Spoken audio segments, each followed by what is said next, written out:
You told me you said you should see some pictures of this orca named Kiska.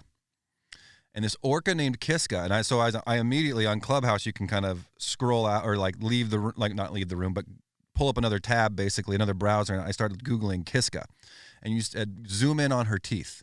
So I Google imaged Kiska the orca, and I Google imaged her teeth, and her teeth had been whittled down to little nubs, like flush with the gum line. There were no actual teeth how you would recognize teeth. They're just like almost like they were filed down or broken, which is exactly what happened. Kiska was, I think, if I remember right, Kiska was gnawing on little bars or gates or something like that, right? And just acting out and hurting herself. And you have these teeth that, can't. Anyways, you could see from a dentist perspective, you could see the pulp chamber of the tooth, which was exposed. At some point, the nerve that's inside that tooth will die. But until that point happens, it's excruciatingly painful. Even for a large mammal, it would be unthinkable. And so I recalled back to another podcast I did with a child protective services officer. So a person who's in charge of, it was a patient of mine who just had some really interesting stories.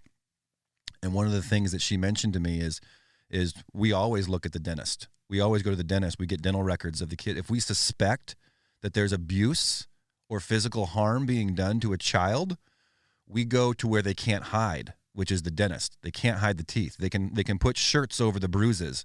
They can put, clothing over bruises and marks like that, but they can't hide the teeth. So we go to the dentist and we get the records. We get the x-rays. We get the evaluation. We get the dentist opinion, what's going on.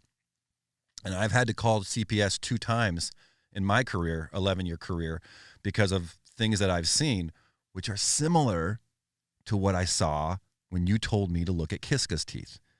If I saw if Kiska was a human being in my office, in my dental chair with teeth that look like that, I'm calling CPS. I'm saying that you're not. This is not someone who's being. This is not an animal that's being taken care of. This is an animal that's being abused. This animal is in pain. This animal is suffering clearly.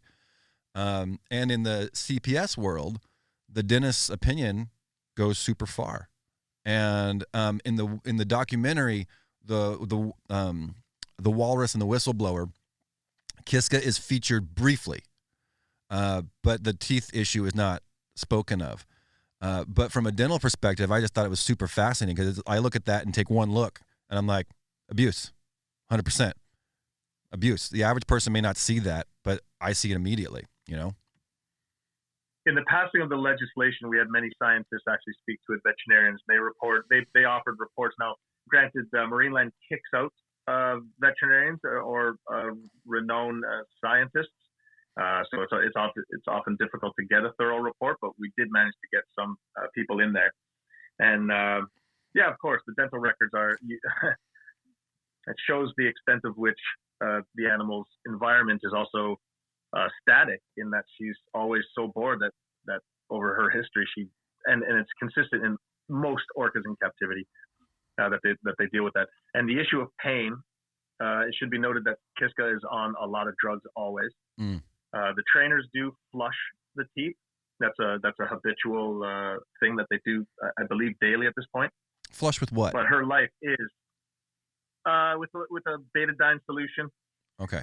They just get an empty disinfectant vial with like a syringe, and I can't remember exactly what the stuff's called. But it's just we dilute it a little bit, and then we just give it a flush. And we were doing it then every morning. But it should be noted that she is on a lot of drugs. Yeah.